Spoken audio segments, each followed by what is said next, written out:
اعوذ باللہ من الشیطان الرجیم بسم اللہ الرحمن الرحیم الصلاة والسلام علی خاتم النبیین الصلاة والسلام علی ختم المرسلین الصلاة والسلام علی رحمۃ للعالمین۔ حدیث اليوم، حدیث نمبر 1419 1419 صحیح بخاری۔ ایک شخص نبی کریم صلی اللہ علیہ وآلہ وسلم کی خدمت میں حاضر ہوا اور کہا، یا رسول اللہ، کس طرح کے صدقہ میں سب سے زیادہ ثواب ہے؟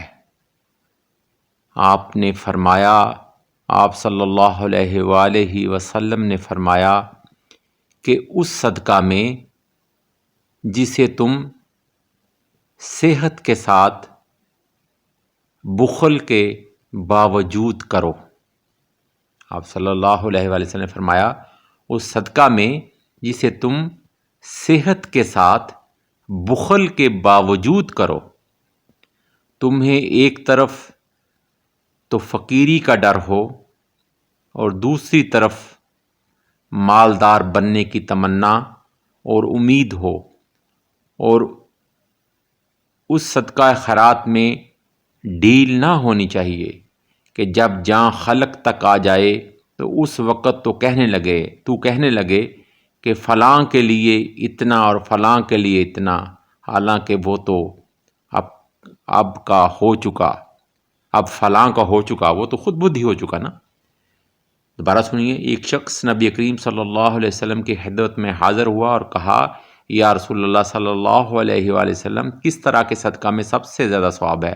آپ صلی اللہ علیہ وسلم نے فرمایا کہ اس صدقہ میں جسے تم صحت کے ساتھ بخل کے باوجود کرو، تمہیں ایک طرف تو فقیری کا ڈر ہو اور دوسری طرف مالدار بننے کی تمنا اور امید ہو، اور اس صدقہ خیرات میں ڈیل نہ ہونی چاہیے کہ جب جاں خلق تک آ جائے تو اس وقت تو کہنے لگے کہ فلاں کے لیے اتنا اور فلاں کے لیے اتنا، حالانکہ وہ تو اب فلاں کا ہو چکا۔ یعنی کہ اس وقت جب جاں حلق میں اٹک رہی ہو اور غرقرہ کی آواز جاری ہو اور تو اب بانٹنا شروع کر دے، وہ خیرات کرنا شروع کر دے، جب موت کو سامنے دیکھے، نہیں، موت سے پہلے، غرقرہ کی آواز سے پہلے ہر نیکی کا کام تیرے کام آئے گا۔ تو یہی ہر چیز بہتر ہے۔ قرآن مجید میں اسی کے متعلق ارشاد باری تعالیٰ ہے کہ اور اللہ تعالیٰ نے فرمایا کہ جو رزق ہم نے تمہیں دیا ہے، یعنی رزق انسان کا اپنا تو ہے ہی نہیں ہے، وہ تو اللہ کی عطا ہے۔ جو رزق ہم نے تمہیں دیا اس میں سے خرچ کرو، اس سے پہلے کہ تم موت کو اس سے پہلے کہ تم کو موت آ جائے۔ اور اللہ تعالیٰ نے فرمایا کہ اے ایمان والو، ہم نے تمہیں جو رزق دیا ہے اس میں سے خرچ کرو، اس سے پہلے کہ وہ دن یعنی قیامت آ جائے جب نہ خرید و فروخت ہوگی، نہ دوستی اور نہ شفاعت۔ اللہ اکبر۔ دوبارہ سنیں، اور اللہ تعالیٰ نے فرمایا کہ جو رزق ہم نے تمہیں دیا ہے اس میں سے خرچ کرو، اس سے پہلے کہ تم کو موت آ جائے۔ اور دوسری طرف اللہ تعالیٰ نے فرمایا ایک اور مقام پہ کہ اے ایمان والو، ہم نے تمہیں جو رزق دیا ہے اس میں سے خرچ کرو، اس سے پہلے کہ وہ دن یعنی قیامت آ جائے جب نہ خرید و فروخت ہوگی اور نہ دوستی اور نہ شفاعت۔ حضور والا دیکھیں، دو چیزوں کا ذکر کیا گیا ہے کہ ایک طرف جب موت آ جائے تو اس وقت تم خرچ کرو، وہ تو وقت ختم ہو گیا۔